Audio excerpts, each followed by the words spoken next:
নমস্কার সুপ্রিয় সকল দর্শক বন্ধুকে স্বাগত জানাচ্ছি একটি গুরুত্বপূর্ণ ভিডিও আপডেটে। আজকে তোমাদের সাথে শেয়ার করব ওয়েস্ট বেঙ্গল পাবলিক সার্ভিস কমিশনের যে পিএসসি ক্লার্কশিপ আছে সেই ক্লার্কশিপের ব্যাপারে কিছু ইম্পর্টেন্ট ডাটা যেটা রিসেন্টলি কিনা আমার কাছে এসছে, তো সেটা মনে হলো তোমাদের সাথে শেয়ার করা উচিত। এবং অনেক স্টুডেন্টদের কাছ থেকেই আমি কিছু কোয়ারিজ পেয়েছি, বিশেষ করে তোমরা যে আমার থাম্বনেইলে বা স্ক্রিনের মধ্যে দেখতে পাচ্ছ কোশ্চেনগুলো, যে প্রিলিমস এক্সাম কবে হবে, নর্মালাইজেশন হচ্ছে কিনা, মেন্স কবে হবে, পরবর্তী ভ্যাকান্সি কবে আসছে। তো খুব অল্প সময়ের মধ্যে তোমাদের এই যে কোয়ারিজগুলো আছে বা তোমাদের কোশ্চেনগুলো আছে সেটাকে ক্লিয়ার করব। তো দেখো ফ্রেন্ডস, তোমরা প্রত্যেকে জানো যে পাবলিক সার্ভিস কমিশনের যে ম্যাক্সিমাম যে পরীক্ষা সেটা কিন্তু উইথহেল্ড আছে, এই মুহূর্তে কিন্তু প্রায় স্তব্ধ হয়ে রয়েছে। কেননা তোমরা প্রত্যেকে জানো যে সরকারের প্রধান যে ইস্যু সেটা হচ্ছে ওবিসি কেস। এই ওবিসি কেস নিয়ে কিন্তু সমস্ত জায়গাতেই কিন্তু সরকারকে বেগ পেতে হচ্ছে, যে কোনো রেজাল্ট প্রকাশ করার জন্য, যে কোনো নোটিফিকেশন পাবলিশ করার জন্য। তো প্রত্যেকটা ক্ষেত্রে কিন্তু ওবিসি কেসের জন্য বেগ পেতে হচ্ছে। তো এবার যে লেটেস্ট যেটা আপডেট বা লেটেস্ট যেটা খবর সেটা তোমরা হয়তো অনেক জায়গাতেই শুনেছো, কেননা আমি তো আর কোর্টের মধ্যে উপস্থিত থাকি না বা আদার্স কিছু থাকি না, আমিও পেপার থেকে বা আদার্স বিভিন্ন জায়গা থেকে কালেকশন করি খবর, তারপরে সেটা অথেন্টিসিটি জাজ করে তোমাদের সাথে শেয়ার করি। তো রিসেন্টলি কিন্তু রাজ্য সরকার যে 6 থেকে 8 সপ্তাহ পর্যন্ত টাইম চেয়েছে, তো সেটা কিন্তু প্রায় এই আগস্ট মাসের মাঝামাঝি সময়তে অর্থাৎ 17-18 তারিখ নাগাদ কিন্তু শেষ হতে চলেছে সেই টাইমলাইনটা। তো এর মধ্যে যদি রাজ্য সরকার তার যে সমস্ত ডাটা সেটা যদি প্রোভাইড করতে পারে, তো তোমাদের কিন্তু সম্ভাবনা পুরোপুরি রয়েছে যে নভেম্বরের মধ্যে তোমাদের পিএসসি ক্লার্কশিপের রেজাল্ট বেরিয়ে যাবে এবং পরবর্তী যে মেন্সের ডেট সেটাও কিন্তু ঘোষণা হয়ে যাবে। যদি তোমাদের নভেম্বরের রেজাল্ট বেরোয় এবং দেখো প্রথমত সমস্ত কিছু A to Z যে ওবিসি কেস হয়েছে কবে মিটবে, এটা যদি হাইকোর্ট জেনে নাও থাকে, জানে কিন্তু আমাদের স্টেট গভর্নমেন্ট, কেননা তাদের ইচ্ছের বাইরে তো কোনো কিছু হয় না। ওবিসি কেসের ডাটা যে তাদের কাছে নেই সেটাও কিন্তু সঠিক না, তাদের অবশ্যই তাদের কাছে কোনো না কোনো ডাটা রয়েছে। এবার তাদের ইচ্ছের ওপর ডিপেন্ড করছে যে তারা কতটা প্রোভাইড করতে চাইছে কোর্টের মধ্যে। তো যদি তারা চায় যে ডাটাটা ঠিকঠাক প্রোভাইড হোক, অটোমেটিক্যালি কিন্তু প্রত্যেকটা পরীক্ষা সঠিক টাইমে কন্ডাক্ট হওয়া শুরু হয়ে যাবে। কেননা রাজ্য সরকারের তোমরা এইটুকুনি আমার কাছে খবর আছে বা এইটুকুনি আমি শুনতে পেরেছি যে বিভিন্ন দপ্তর থেকে কিন্তু ভ্যাকান্সি চাওয়া হচ্ছে। কেন চাওয়া হচ্ছে তার প্রধান কারণ হচ্ছে একটাই, যে রাজ্য সরকারে কিন্তু 2026-এ আমাদের নির্বাচন আছে বিধানসভা ভোটের। তো বিধানসভা ভোটের আগে কোনো পলিটিক্যাল পার্টি চাইবে না, বিশেষ করে যারা রুলিং পার্টি আছে তারা চাইবে না যে তাদের কোনোভাবে কোনো ইস্যুতে কোণঠাসা করা হোক। তো সেই কারণে কিন্তু তুমি সেন্ট্রাল বলো বা স্টেট বলো, প্রত্যেকটা ডিপার্টমেন্টে প্রত্যেকটা গভর্নমেন্টেই কিন্তু হিউজ পরিমাণে ভ্যাকান্সি রিলিজ করা হবে। যেমন বিধানসভা ভোট আছে আমাদের 26-এ, সেন্ট্রালের ভোট আছে আমাদের 29-এ। তো সেন্ট্রালের নোটিফিকেশান নিয়ে, সেন্ট্রালের যে আদার্স যে বিষয় আছে সেটা নিয়ে আমি অন্য কোনো সময় কথা বলবো।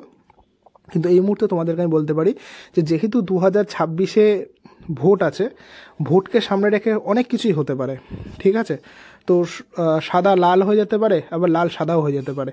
তো এটা হচ্ছে বড় বিষয়। তো এই কারণে তোমাদের আমি বলতে যাচ্ছি, অনেকে বিভিন্ন ইউটিউব চ্যানেলে তোমরা দেখতে পাবে যে একটা কথা বলা হচ্ছে যে পরীক্ষা বন্ধ করে দেওয়া হয়েছে, নোটিফিকেশান বেরোবে না, রেজাল্ট বেরোবে না। কিন্তু আমি এত নেগেটিভের মধ্যেও তোমাদেরকে কিছু পজিটিভ বলবো যে অবশ্যই তোমরা আশা রাখো এবং প্রস্তুতি করতে থাকো, কেননা যে কোনো মুহূর্তে কিন্তু কোর্টের এই কেসটা মিটে যাবে। এটা মিটবে না বা এটা কোনোদিনও মেটা সম্ভব নয়, এই বিষয়টা একদমই নয়। যখন কোর্টের কেস মিটবে, আর এটা তোমরা ভাববে যে কখন কোর্টের কেস মিটবে, অনেক কিছুই হবে এই ভোটের আগে এবং নতুন করে কিন্তু নোটিফিকেশানও পাবলিশ হবে। ওকে, বিভিন্ন পরীক্ষার নোটিফিকেশান পাবলিশ হবে। মোটর ভেহিকলস বলো, WBCS তো অবভিয়াসলি হবে, কেননা রাজ্যের সরকারি আমরা না থাকলে রাজ্যটা চলবে কী করে। এবং আদার্স যে সমস্ত রিক্রুটমেন্ট যেগুলো তোমরা জানো, যে ফুড এসআই, ক্লার্কশিপ, KPS, প্রত্যেকটা রিক্রুটমেন্টে কিন্তু দেখবে অল্প অল্প করে আসছে। এবার স্পেসিফিক্যালি আমি ফিরে আসছি ক্লার্কশিপে। তো ক্লার্কশিপে কিন্তু তোমরা এটুকুনি বলতে পারি, যদি আগস্ট মাসের মধ্যে ডাটা প্রোভাইড করে দিতে পারে সরকার, নভেম্বরের মধ্যে যদি কেসে নিষ্পত্তি হয়ে যায়, তবে তোমরা ডেফিনেটলি ধরে রাখো কিন্তু তোমাদের নভেম্বরের লাস্টের মধ্যে রেজাল্ট 100% আসবে।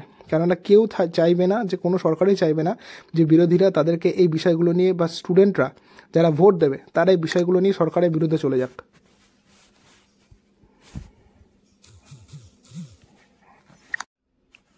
তো প্রত্যেকে আশা রাখো, আশা করব আমিও যে এটা নিশ্চয়ই একটা ফলাফল আমরা পাবো।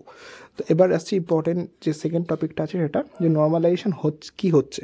মানে দেখো, পিএসসি ক্লার্কশিপ যখন প্রকাশ করেছে, তো প্রথমত যে নোটিফিকেশান বেরিয়েছে সেখানে কিন্তু নর্মালাইজেশন হবে কি হবে না সেখানে কোনো রকম কোনো মেনশন ছিল না, ফার্স্ট। সেকেন্ড হচ্ছে, যদি নর্মালাইজেশন পিএসসি করে, পিএসসি কোন ফর্মুলাতে নর্মালাইজেশন করবে, যে ফর্মুলাতে এসএসসি করে, রেলওয়ে করে, পার্সেন্টাইলে করবে, কিভাবে করবে, সেটা কিন্তু কোনো রকমভাবে পিএসসি সেই নোটিফিকেশনের মধ্যে দেওয়া নেই। সমস্যার বিষয় হচ্ছে যে যদি নর্মালাইজেশন করে কোন পদ্ধতিতে করবে সেটা নিয়ে আবার কোর্টে না কেস হয়, কেননা সেটা না বলে যে এই পদ্ধতিতে নর্মালাইজেশন করলে বেশি হতো, এই পদ্ধতিতে কম হতো। তো বিভিন্ন বিষয় কিন্তু মাঝখানে এসে দাঁড়াচ্ছে। যেটুকুনি খবর লাস্ট অবধি পাওয়া গেছে যে কিছু স্টুডেন্টের প্রতিনিধি দল যারা গিয়েছিলেন পাবলিক সার্ভিস কমিশনের এই বিষয়ে কথা বলতে, তাদেরকে কিন্তু পরিষ্কার করে জানানো হয়েছে যে নর্মালাইজেশন হবে না। তো এটা একটা ভীষণ গুরুত্বপূর্ণ ব্যাপার যে যেই পরীক্ষাটায় 4টে শিফটে পরীক্ষা হয়েছে, প্রত্যেকটা শিফটেরই কিন্তু তোমরা যারা পরীক্ষা দিয়েছো তারা ভালো করে জানো যে কোশ্চেন যে স্ট্যান্ডার্ড ছিল অনেক ডিফারেন্ট ছিল। ফার্স্ট ডের ফার্স্ট শিফট থেকে শুরু করে লাস্ট দিনের লাস্ট শিফটের কিন্তু কোশ্চেনের ব্যবধান, কোশ্চেনের স্ট্যান্ডার্ডের পার্থক্য অনেক। লাস্ট দিনের লাস্ট শিফটের কোশ্চেন কিন্তু অনেক পরীক্ষার্থীর ক্ষেত্রে আউট অফ রেঞ্জ গেছে, কিন্তু সেই দিক থেকে ফার্স্ট ডে ফার্স্ট শিফটের কোশ্চেন কিন্তু যথেষ্ট ভালোভাবে অ্যান্সার দিতে পেরেছে পরীক্ষার্থীরা। তো আমার মতে নর্মালাইজেশন হওয়া উচিত, কিন্তু সঠিক পদ্ধতিতে হওয়া উচিত, নাহলে কিন্তু জাস্টিসটা ঠিকঠাক হবে না, প্রথম। এবং সেকেন্ড হচ্ছে যদি নর্মালাইজেশন হয়, যেন নর্মালাইজেশনের ফর্মুলাটা কোন পদ্ধতিতে করছে সেটাও যেন পিএসসি ঠিকঠাক করে ডিসক্লোজ করে, নাহলে কিন্তু প্রবলেম হবে এটা যে কোন পদ্ধতিতে হয়েছে এটা নিয়ে আবার কোর্টে কেস চলবে, এবং কেসে জর্জরিত এই পরীক্ষা বা এই কমিশন আর কতগুলো কেস দেখবে আমি জানি না, কিন্তু সঠিক টাইমে যদি হয়ে যায় পরীক্ষাগুলো, প্রত্যেকের জীবনে কিন্তু ভালো দিনটা ফিরে আসবে। মেন্স পরীক্ষা কবে হবে? দেখো ফ্রেন্ডস, মেন্স পরীক্ষা তোমরা প্রত্যেকে জানো যে যখনই ক্লার্কশিপ হোক বা আদার্স কোনো পরীক্ষা হোক, পিএসসি যখন রেজাল্ট বের করে তার ঠিক 2 থেকে 2.5 মাসের মধ্যে কিন্তু মেন্সের ডেট পড়ে যায়। তোমাদের যদি নভেম্বরে যদি রেজাল্ট বেরিয়ে যায়, ভোটকে সামনে রেখে, সরকার চাইলে সব পারে না এমন কিছু নেই, এমন কোনো কিছু নেই যে ডাটা প্রোভাইড করতে পারে না।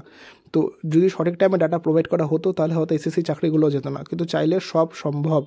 এবং যেহেতু ভোট সামনে, তাই অবশ্যই এটুকুনি আশা তোমরা রাখতে পারো যে ভোটে থাকার জন্য, জিতে থাকার জন্য, রাজ্যে থাকার জন্য, সরকারে থাকার জন্য সঠিক টাইমে হয়তো এই ডাটাটা প্রোভাইড করা হবে।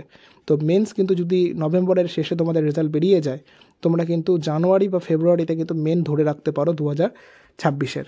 পরবর্তী ভ্যাকান্সি কবে আসবে? প্রত্যেকের কাছেই এই কোশ্চেনটা অনেকভাবে আমাকে আস্ক করেছো। দেখো, ভ্যাকান্সি কিন্তু অলরেডি বিভিন্ন ডিপার্টমেন্টের থেকে চাওয়া হচ্ছে, ভ্যাকান্সি অ্যাকুমুলেট করা হচ্ছে এবং পরবর্তী ভ্যাকান্সিকে আপডেট করার জন্য বা পরবর্তী নোটিফিকেশান রিলিজ করার জন্য। যতক্ষণ না পর্যন্ত একটা পরীক্ষার অ্যাটলিস্ট 90% বা 80% কমপ্লিট হচ্ছে, মেডিকেল বা ডকুমেন্টস ভেরিফিকেশন হচ্ছে, ততদিন পর্যন্ত কিন্তু নেক্সট ভ্যাকান্সি আসার সম্ভাবনা অ্যাটলিস্ট রাজ্য সরকারের ক্ষেত্রে কম। সেন্ট্রাল গভর্নমেন্টে কিন্তু তোমরা জানো যে ক্যালেন্ডার বেরোয়, সব বেরোয়, কিন্তু এখানে ক্যালেন্ডার বেরোলেও কিন্তু সেটার সিকোয়েন্স বা তার যে সিঙ্ক্রোনাইজেশন সেটা মেনটেন করা হয় না। তো এই কারণেই তোমাদের বলবো যে পরবর্তী ভ্যাকান্সি পরে যারা আগে এই মেন্স দেবে, যারা ভালো পরীক্ষা দিয়ে এসছো, তারা মেন্সের জন্য প্রস্তুতি নাও, যাতে নেক্সট ভ্যাকান্সিতে অ্যাপ্লাই করার দরকারই না পড়ে। আর যারা পরবর্তী ভ্যাকান্সির জন্য ওয়েট করছো, তাদের এটুকুনি বলবো অ্যাটলিস্ট এই পরীক্ষাটার 80% কমপ্লিট না হলে কিন্তু চান্সেস খুবই কম। দেখা হচ্ছে পরবর্তী ভিডিওতে। ভিডিওটার তোমাদের কোনো মতামত থাকলে অবশ্যই কমেন্ট বক্সে লিখে জানাবে। চ্যানেলটিকে সাবস্ক্রাইব করে পাশে থাকবে।